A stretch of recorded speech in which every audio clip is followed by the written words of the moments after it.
Les amis, aujourd'hui on va évoquer la Coupe du Monde des clubs avec cette compétition qui a débuté hier ou plutôt dans la nuit. C'était à 2 heures du matin, ça opposait El Ahly, le club égyptien, à l'Inter Miami, le club de Léo Messi, Sergio Busquets ou encore Luis Suarez. Jordi Alba aussi fait partie de cet effectif, mais l'ancien joueur du FC Barcelone est actuellement blessé. Donc on a eu ce match d'ouverture, un beau show, une belle cérémonie là aussi pour ouvrir cette compétition et puis un match nul 0-0. Donc c'est vrai que les spectateurs n'en ont pas eu pour leur argent. On va essayer de parler de cette rencontre en 3 points clés. Alors pour ne rien vous cacher, je ne l'ai pas vu, c'était beaucoup trop tard dans la nuit, j'avais autre chose à faire évidemment comme dormir par exemple, mais c'est vrai que c'était assez intéressant à regarder ce matin sur les résumés, sur les différents points qu'il y a eu tout de même. On va parler de statistiques, on va parler aussi de faits marquants et on va parler de la suite de la compétition de ces deux clubs-là parce que c'est deux clubs qui sont assez intéressants je trouve, notamment El Ahly qui est quand même l'étendard du football égyptien et donc ce match nul 0-0. Alors globalement j'ai vu les statistiques et je me suis épanché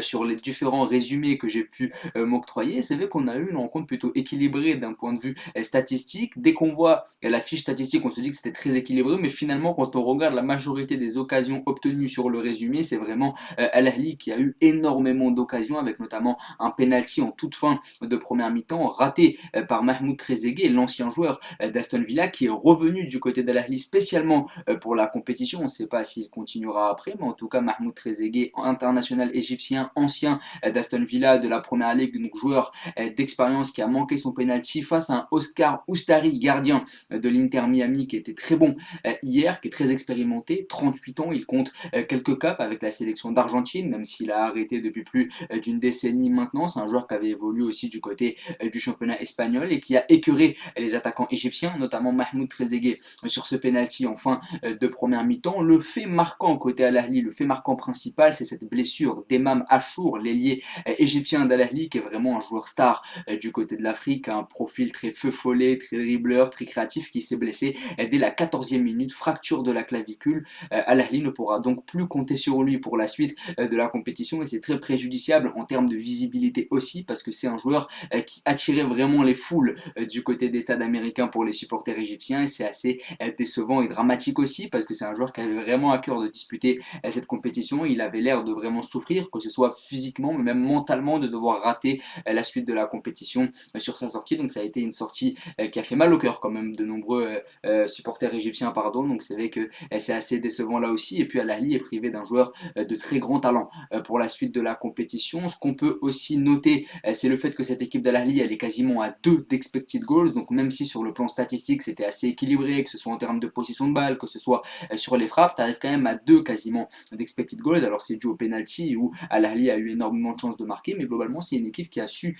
se créer pas mal d'occasions, les champions d'Afrique 2024. Donc là aussi très intéressant aussi face à une équipe de l'Inter Miami qui est actuellement 6e de la conférence Est de la MLS, donc une équipe qui va un tout petit peu moins bien sur les dernières semaines, mais porté par un Léo Messi qui a tenté pas mal de coups francs rentrants, de corners rentrants, pardon, sur le match d'hier soir. Donc là aussi un Messi assez ambitieux, qui a fait pas mal de retours défensifs aussi, et ça, il faut quand même le souligner sur les résumés que j'ai pu avoir. Donc là aussi, pas mal de qualité, que ce soit du côté de l'Inter Miami, mais aussi du côté de l'Ahly, même si encore une fois, le niveau technique, je le trouve plutôt limité, pardon, j'ai une bête depuis tout à l'heure, je le trouve plutôt limité pour une compétition de ce niveau-là. Je pense que le niveau va augmenter lorsqu'on aura affaire à des clubs européens. Donc voilà, ce match-là, 0-0, c'est vrai que les supporters auraient peut-être préféré qu'il y ait des buts, surtout pour faire la promotion de cette compétition qui est assez critiquée, où on critique beaucoup le fait que ça crée une surcharge dans le calendrier des clubs européens, le fait que le niveau soit pas vraiment homogène entre les clubs européens et les clubs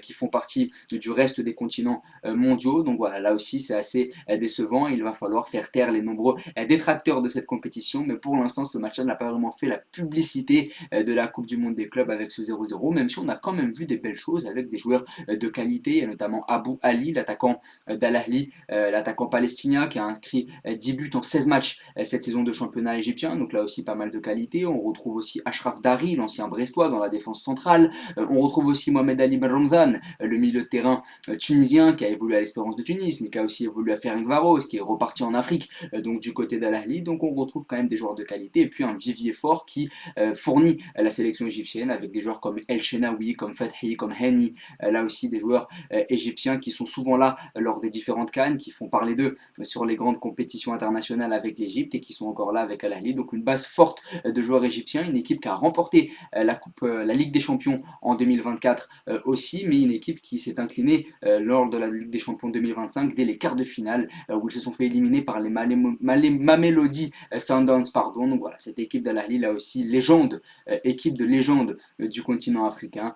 On va voir ce que ça va nous réserver pour la suite de la compétition. On peut aussi évoquer les matchs qui auront lieu aujourd'hui. On a notamment ce PSG Atlético Madrid. C'est la première fois qu'une confrontation de la Coupe du Monde des clubs oppose deux équipes européennes. Première fois de l'histoire. Les deux clubs s'étaient déjà affrontés à l'automne 2024. Ça avait débouché sur une victoire de l'Atlético Madrid 2-1 au Parc des Princes. Rares aujourd'hui sont les défaites du Paris Saint-Germain, mais il faut souligner que ce PSG s'est incliné face à l'Atlético Madrid en début de saison, même si depuis ça a énormément changé. Le PSG a remporté la Ligue des Champions, l'Atlético a terminé sa saison un peu en dents de scie dans le championnat espagnol, donc c'est vrai que cette équipe de l'Atlético va devoir défier le champion d'Europe qui arrive en pleine confiance. Est-ce que le PSG va être sur la continuité de la Ligue des Champions ou est-ce que le PSG va connaître un petit coup de mou suite à cette victoire historique où les joueurs pourraient être rassasiés en se disant ça y est, on a remporté la Ligue des Champions.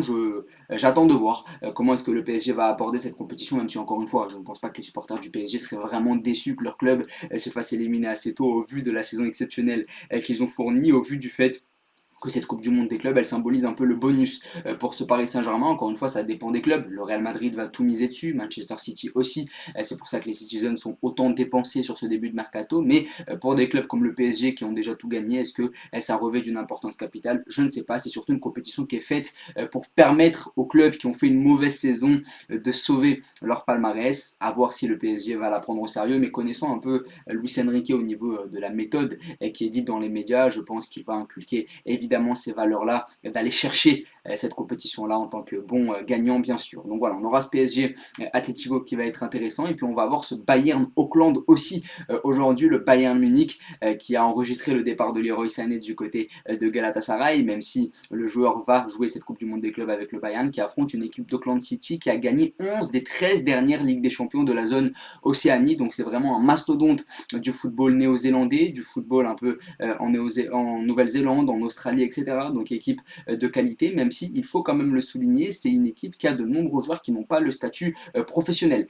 Cette équipe d'Auckland City, la majorité des joueurs de cette équipe-là ont un travail à côté, ils ont dû déposer des congés pour venir disputer la compétition du côté des États-Unis. Donc oui, c'est une équipe qui a le vent en poupe sur son continent, mais c'est une équipe qui reste un club amateur malgré le fait de remporter de nombreuses Ligues des Champions de la zone Océanie. Donc ça va être très intéressant à analyser, même si encore une fois, je ne donne pas cher de la peau des Néo-Zélandais face au Bayern Munich. On a un match assez déséquilibré sur le papier, mais j'ai hâte de voir ce que ça va donner là aussi. Puis dans la nuit, on aura aussi Palmeiras Porto et Botafogo Seattle Sounders, donc ça va être intéressant à analyser. Botafogo, le club de John Textor, le propriétaire de l'Olympique Lyonnais. Les Seattle Sounders qui ont remporté la Ligue des Champions de la CONCACAF, c'était en 2022. Puis Palmeiras Porto, là aussi ça va être intéressant. Porto qui doit sauver une saison blanche aussi, et Palmeiras qui est le représentant brésilien bien sûr. Donc ça va être très intéressant à analyser, de nombreux matchs en perspective. En tout cas, n'hésitez pas à me donner vos pronos. Est-ce que vous allez suivre assidûment cette compétition ou non?